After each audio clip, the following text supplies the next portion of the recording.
श्री स्वामी समर्थ। श्री सद्गुरु साईनाथ महाराज की जय। श्री साईंचे सत्यचरित्र अध्याय 45 श्री गुरुचरण महिमा। श्री गुरूंच्या चरणांचा महिमा। श्री गणेशाला नमस्कार असो, श्री सरस्वती देवीला नमस्कार असो, श्री गुरु महाराजांना नमस्कार असो, श्री कुलदेवताला नमस्कार असो, श्री सीता व श्री रामचंद्र यांना नमस्कार असो, श्री सद्गुरु व श्री सद्गुरु साईनाथांना नमस्कार असो। सहज जाते मांडून दळून ज्याने आपले चरित्र लिहिण्याला प्रवृत्त केले आणि भक्तांना चांगल्या मार्गाला लावले, त्यांचे कौशल्य केवढे अलौकिक असे बरे। मोक्षचा हा चारही पुरुषार्थ सर्वश्रेष्ठ मानवी प्रयत्न आहे, परंतु गुरुचरण त्यापेक्षाही समर्थ असतात आणि अशा गुरूंच्या चरणांचे तीर्थ घेतले असता मोक्ष नकळत घरात चालत येतो। गुरु कृपा करील तरच हा संसार सुखाचा होईल, न घडणारे घडून येईल आणि क्षणार्धात पलीकडच्या तीरावर पोहोचविल। साईच्या कथा संक्षेपाने सांगितल्या तरी पोथी इतकी लांब झाली। साईंची किती अमर्याद आहे, साईंची कीर्ती किती अमर्याद आहे, मी किती म्हणून वर्णन करू। जिच्या दर्शनाने मन नित्य तृप्त होत असे, जिच्या सहवासाने आनंद भोगायला मिळत असे, जिच्यामुळे संसारातील उद्योग व चिंता यांची भीती दूर पळून जात असे, ती साई मूर्ती हरपली। जिच्यामुळे भक्तांची परमार्थ मार्गाकडे प्रवृत्ती वळत असे, जिच्यामुळे माया व मोहापासून सुटका होत असे, जिच्यामुळे अत्यंत कल्याण प्राप्त होत असे, ती साई मूर्ती हरपली। जिच्यामुळे मरणानंतरच्या दुसऱ्या जन्माची भीती नसायची, जिच्यामुळे न्याय नीती जागृत होत असे, जिच्यामुळे संकटात मनाला धीर येत असे, ती साई मूर्ती हरपली। आपली मूर्ती आमच्या आठवणी ठेवून साईबाबा आपल्या कायमाच्या ठिकाणी गेले आणि आपला अवतार संपविला। त्यांच्या योगाच्या या अवस्थेची कल्पना करणे आपणाला शक्य नाही। अवताराचे कार्य संपल्यावर ही पृथ्वीवरचे नाशिवंत रूप दृष्टीआड झाले तरी ही ग्रंथरूपी वाङ्मय मूर्ती त्याची पदोपदी आठवण देत राहील। शिवाय या ग्रंथातील एका कथा ऐकल्यावर मनाला जी एकाग्रता लाभते आणि त्यापासून जी शांतता उत्पन्न होते, तिचे अलौकिकत्व कसे वर्णन करावे। आपण सर्व श्रोते विद्वान आहात, तुमच्या पुढे मी तर कोत्या बुद्धीचा असमंजस माणूस आहे, तरी पण हे साईंना अर्पण केलेले शब्दांचे धर्मकार्य आहे, म्हणून त्याचा श्रोत्यांनी कृतज्ञ बुद्धीने आदर करावा। सर्वांच्या हिताचे हे शब्द धर्मकार्य माझ्यासारख्या मतिमंदाला पुढे करून आपले कार्य जाणणारे साई पूर्ण करून घेत आहेत, हे सर्व काही समजणारे श्रोते जाणतात।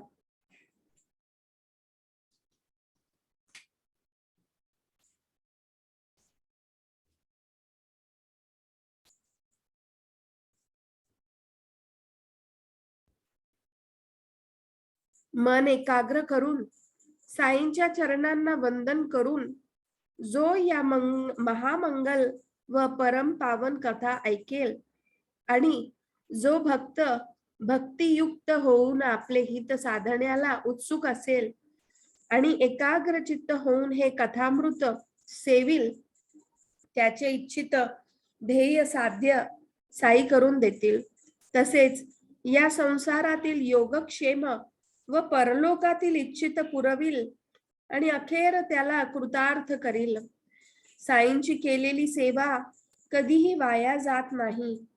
44 अध्यायाच्या शेवटी साईंचे निर्याणही ऐकले तरी सुद्धा या पोथीची वाटचाल पुढे चालूच आहे. हा काही चमत्कार कळत नाही.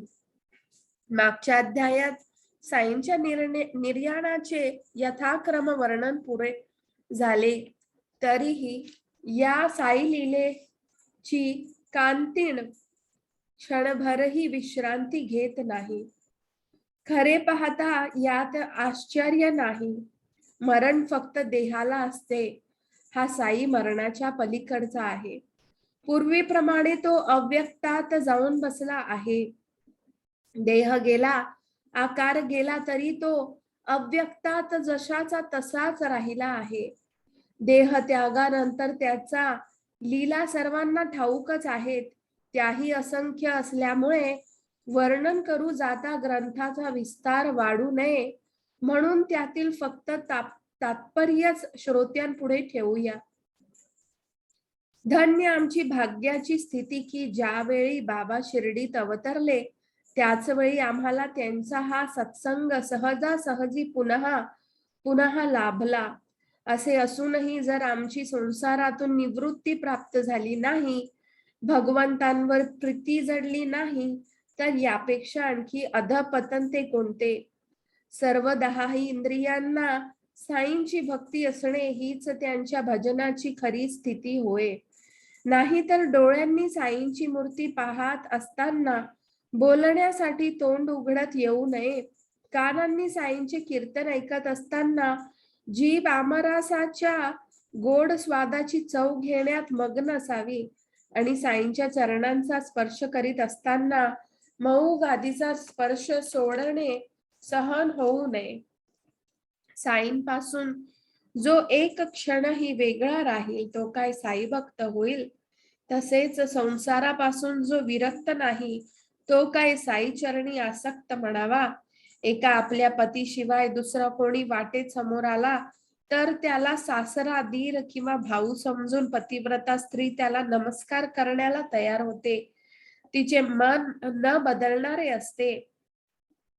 आपले घर ती कितीही सोडित नसते, ती कधीही सोडित नसते. आपल्या पतीचेच तिला अपार प्रेम असते.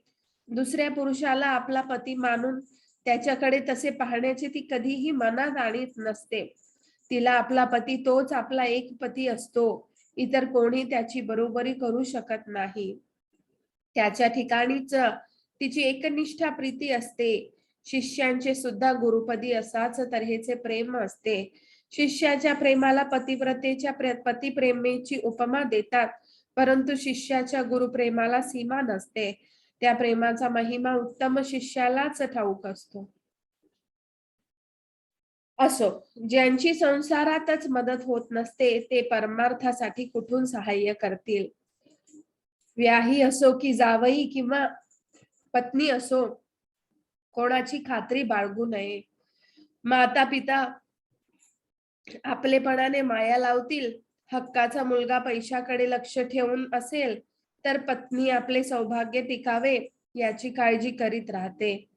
परंतु परमार्थाचा जोडीदार कोणी नसेल तर आता कोण राहिले की ज्याच्यामुळे परमार्थाची प्राप्ती करून घेता येईल याचा विचार करून निर्णय केला तर शेवटी आपले आपणच उरतो. नित्य काय आणि अनित्य काय याचा खोल विचार करून या जगातील व परलोकातील फळे भोगण्याची इच्छा सोडून देऊन शम, दम वगैरे 6 समुदाय साध्य करून जो मोक्ष मिळविण्यासाठी प्रयत्न करतो तो धन्य होतो. शम म्हणजे मनोनिग्रह, दम म्हणजे इंद्रियांचे दमन, उपरीत म्हणजे विषय भोगांकडे अरुची, तितिक्षा म्हणजे कोणताही उपाय केल्याशिवाय किंवा वाईट वाटून घेतल्याशिवाय दुःख सहन करणे, श्रद्धा म्हणजे गुरु व शास्त्र यावर विश्वास आणि समाधान म्हणजे देव जसे ठेवील त्या समाधान मानून चित्ताची एकाग्रता साधणे होय. दुसऱ्याची आशा सोडून बळकट आत्मविश्वास धरून जो आपण आपलीच तयारी करेल त्यालाच परमार्थ साधेल. ब्रह्म हे नित्य आहे, जग अनित्य आहे. गुरु हेच एक खरे ब्रह्म आहे. सर्व अनित्य गोष्टींचा त्याग करून गुरु हाच ध्यान करण्यास योग्य वस्तू आहे. अशी सतत भावना धरणे हेच परमार्थाचे साधन आहे. अनित्य गोष्टींचा त्याग केल्याने संसारात वैराग्य उत्पन्न होते. सद्गुरु ब्रह्माच्या चैतन्याने परिपूर्ण असलेला भासतो आणि सर्व प्राण्यांमध्ये ईश्वर असल्याचाच विश्वास बसतो. यालाच अभेद भजन म्हणतात. भीतीने अथवा प्रेमाने ज्याला ज्याचे सदा ध्यान असेल तो ध्यान करणारा आपण, ज्याप्रमाणे कंस, रावण व किडा हे अनुक्रमे कृष्ण, राम व भ्रमर होऊन गेले, तसा ध्यान केलेली वस्तू ध्येय होऊन जातो. ध्यान करताना अनन्यपण असावे. मोक्ष प्राप्त करण्यासाठी ध्यानासारखे दुसरे कोणतेही साधन नाही. या ध्यानाचा आपणच जो सराव करतो त्याला मुक्ती ताबडतोब मिळते. मग तथे जन्म मरण कोठले. तेथे जीवाभावाचा पूर्ण विसर पडतो. प्रपंचाचे भान मावळते आणि आत्म्याकडे लक्ष लागल्याने सुख प्राप्त होते. म्हणून म्हणतो की आपल्या गुरुच्या नावाचा जप केल्याने परमानंदाची उत्पत्ती होते आणि भूती भगवंताचे दर्शन होते. नामाचा महिमा याहून आणखी ते कोणता? ज्याच्या नामाचा असा महिमा आहे त्याला माझा सद्भावाने नमस्कार असो. त्याला मी काया वाचा मनाने शरण जातो. या अर्थाला स्पष्ट करून दाखविणारी एक गोष्ट मी श्रोत्यांसाठी आता सांगतो, तरी ती एकाग्र चित्त करून आपल्या हितासाठी ऐकावी. कैलासवासी काकासाहेब दीक्षित साई समर्थांच्या आज्ञेने नित्य नेमाने एकनाथी भागवत वाचत असत, हे सर्वांनाच ठाऊक आहे. एकदा दीक्षितांनी काका महाजनींच्या मुंबईच्या चौपाटीवरच्या घरी भोजन आटोपल्यानंतर ही पोथी नेमाने वाचायला घेतली. अनुक्रमाने त्या भागवताचा अद्वितीय व सुंदर अध्याय दुसरा ऐकून श्रोत्यांचे मन सुखावले. काका महाजनी बाबांचे भक्त माधवराव यांच्यासह एकाग्र चित्त करून ते भागवत ऐकायला बसले होते.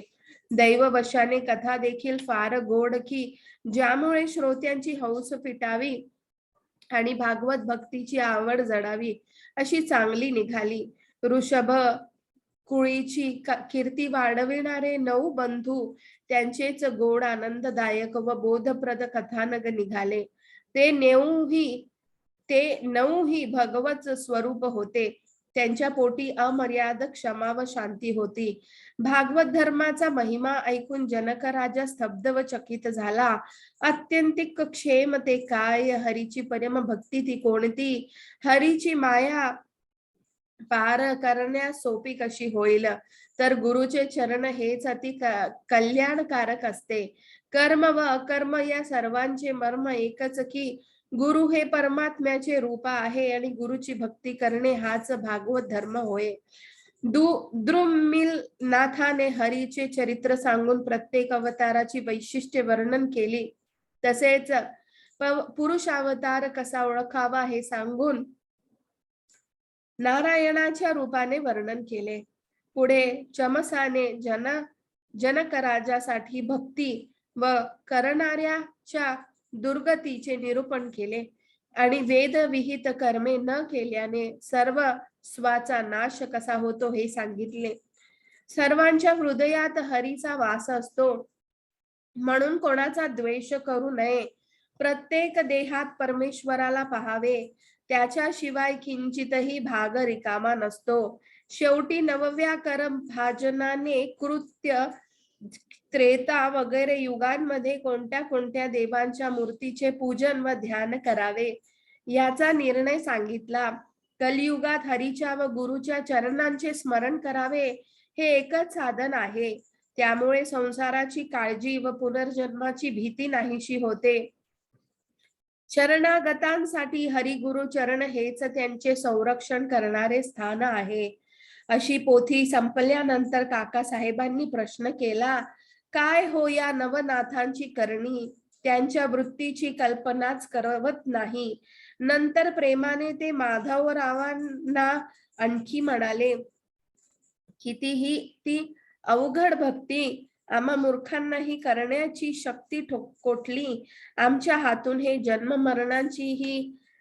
जन्म जन्मांतरीही घडणार नाही. कोठे हे महाप्रतापी नाथ आणि कोठे आपण मूळचे पापी. हे भक्ती काही सोपी आहे? मूर्तिमंत सत्य व ज्ञान असलेले ते धन्य होत. ही भक्ती आम्हाला घडेल काय? त्याला इलाज कसा सापडेल? मी तर हताश झालो आहे आणि माझे पाय गळाले आहेत. आपला हा जन्म फुकट गेला वाटतो. काका साहेब स्वभावाने प्रेमळ होते. त्यांच्या जीवाला अशी हुरहुर का लागावी? सुस्थिर वृत्ती चंचल का बरे व्हावी? श्यामाच्या मनाची खळबळ उडाली. श्यामा म्हणे, माधवराव ज्यांना काकांविषयी मनापासून स्नेह होता, त्यांना काकांचा हा स्वभाव, त्यांच्यावर झालेला लाचारीचा प्रभाव आवडला नाही. आणि ते म्हणाले, बाबांसारखे लेणे घालून मिरविण्याचे भाग्य ज्याला लाभले, त्याने केविलवाणे मुख का बरे करावे? व्यर्थ व्यर्थ त्याचे जगणे. साईचरणी अढळ श्रद्धा असल्यावर मनाची ही तळमळ का बरे? नवनाथांची भक्ती मोठी प्रबळ असे ना का? आपली भक्ती प्रेमळ नाही का? एकनाथ महाराजांच्या टीकेसहित भागवताचा 11वा स्कंद व भावार्थ रामायण नित्य वाचावे, ही बाबांची अगदी स्पष्ट आज्ञा तुम्हाला नाही का?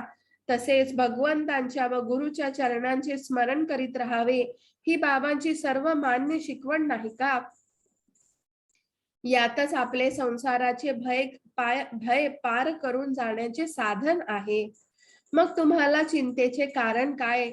तरी पण काकांना त्या नवयोग्यांचा वर्तनक्रम, त्यांचा तलवारीच्या धारेवर उभे राहण्यासारखा नेम आपल्याला थोडा सुद्धा साधेल का, हीच सतत चिंता होती.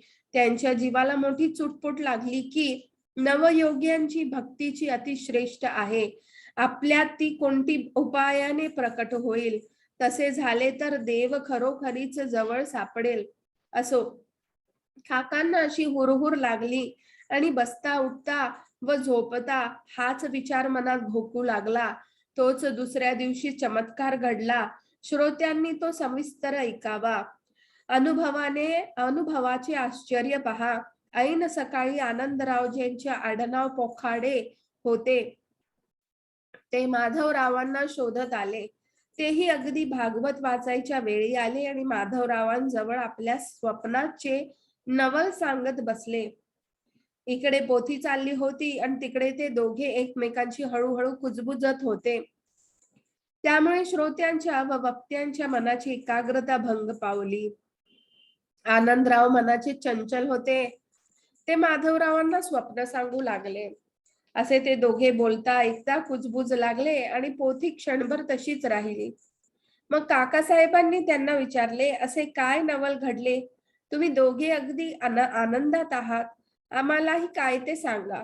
त्यावर माधवराव म्हणाले, तुम्हाला कालच शंका आली होती ना, आता हातोहात तिचे समाधान घ्या. संसार सागर पार करून नेणाऱ्या भक्तीचे लक्षण पहा.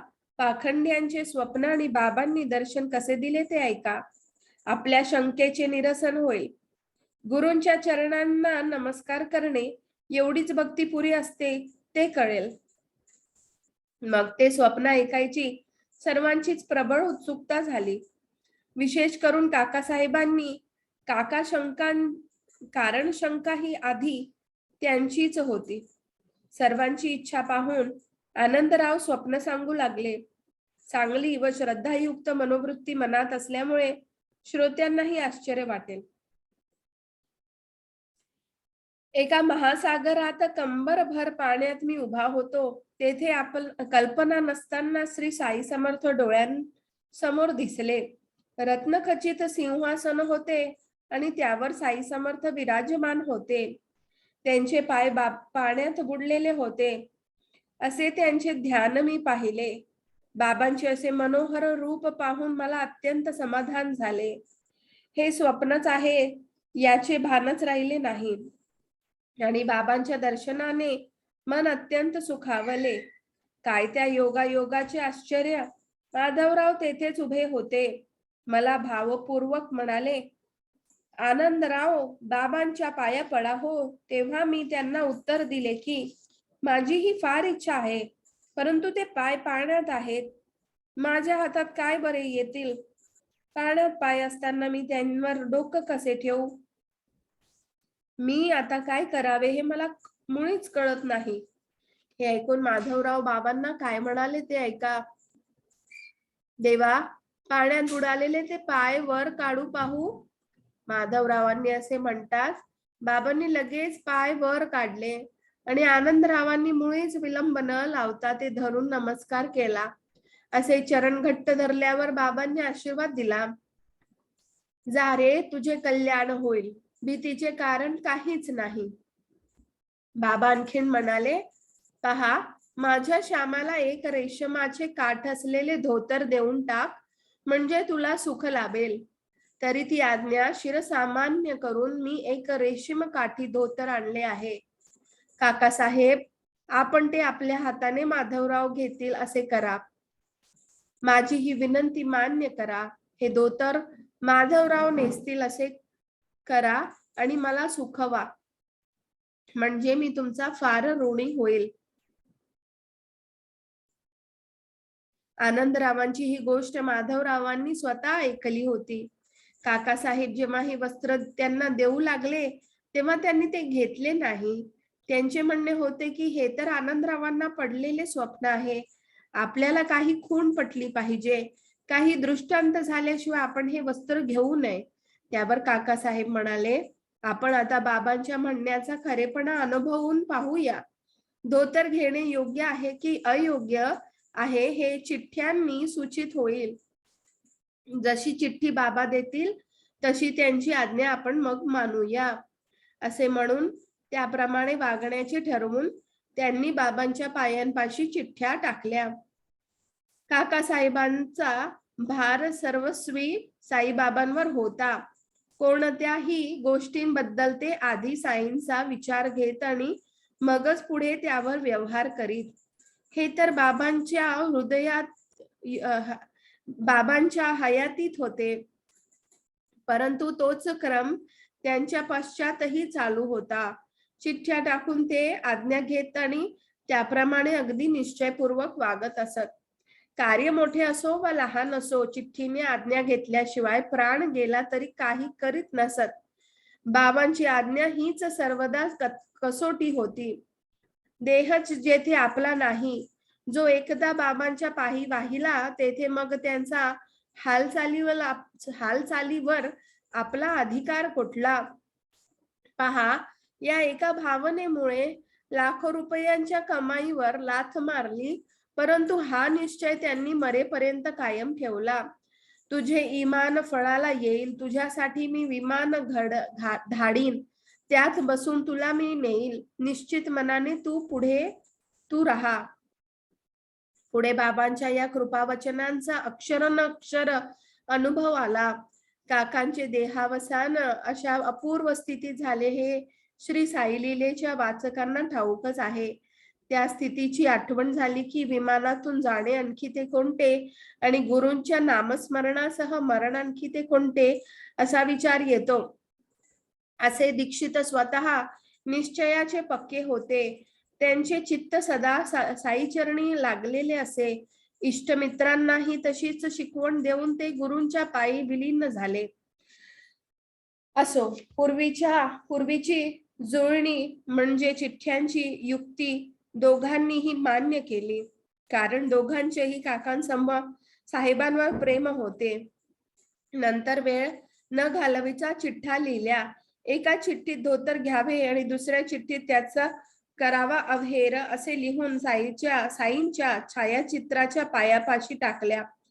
तेथेच असलेले एक लहान मुलाला त्यातील एक चिठ्ठी उचलायला लावल्यावर माधवरावांनी धोतर घ्यावे अशी आज्ञा झाली म्हणून सर्वांना आनंद झाला आणि काकासाहेबांनी ते रेशम काठी धोतर माधवरावांच्या उंजळीत घातले.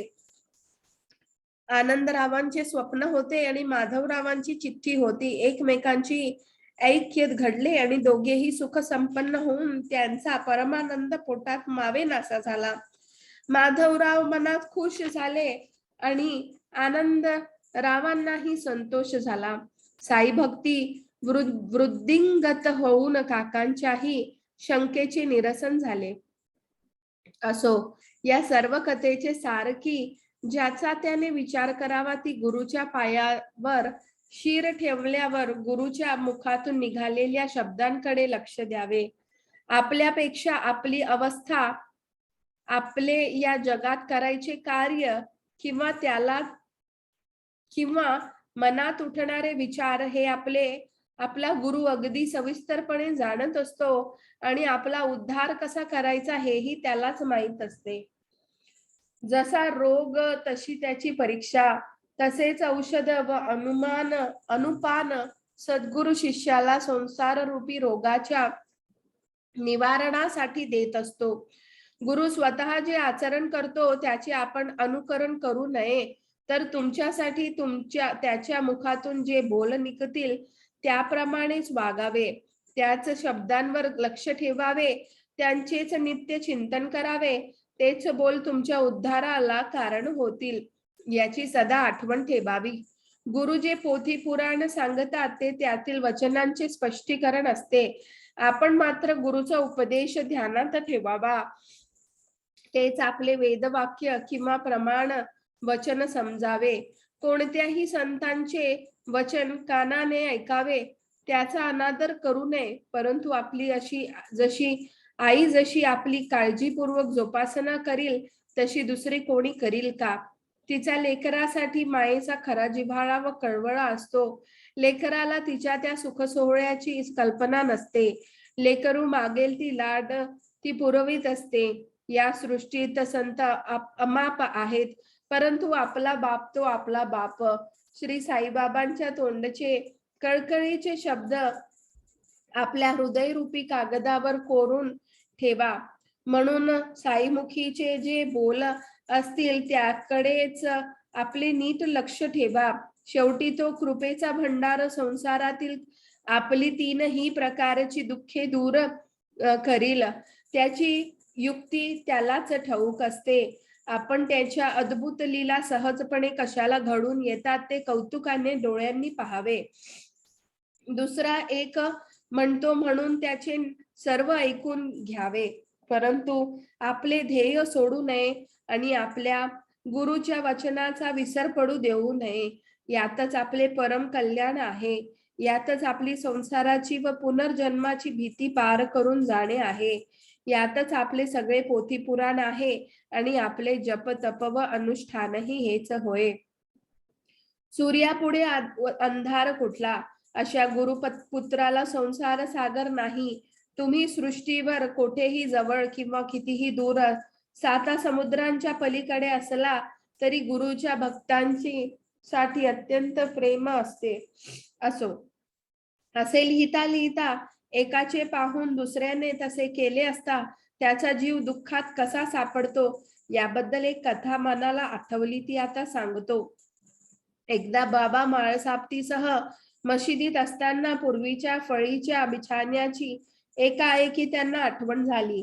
त्या फळीची रुंदी अवघी 26 होती. तिच्या 2 टोकांना चिंध्या बांधून ती मशिदीच्या आडव्या तळुईला बाबा टांगीत असत आणि तिचा झोपाळा करीत असत.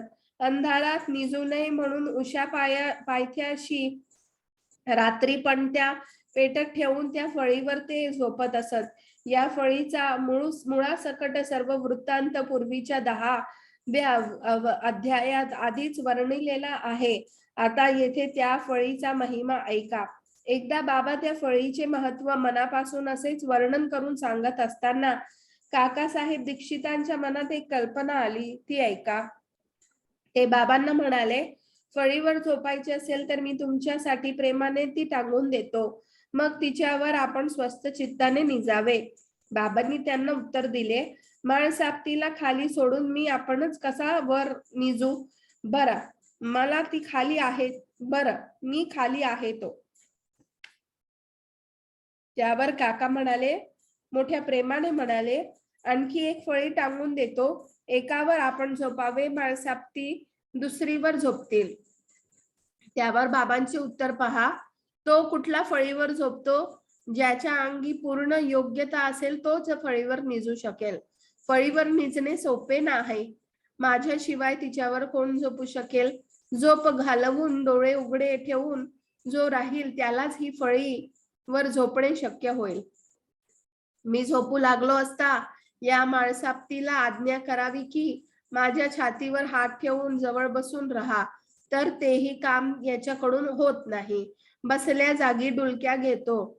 ही फळी त्याच्या कामाची नाही, ती बिछायत माझीच आहे. माझ्या हृदयात नामस्मरण चालू असतं, ते तेथे हात ठेवून पहा. मला झोप लागली तर मला जागे कर, अशी आज्ञा मिळाली असूनही त्याला झोप लागते आणि त्याचा हात दगडाप्रमाणे जड होतो. मग भगत म्हणून हाक मारताच डोळ्यांची झोप उडून तो घाबरून जातो.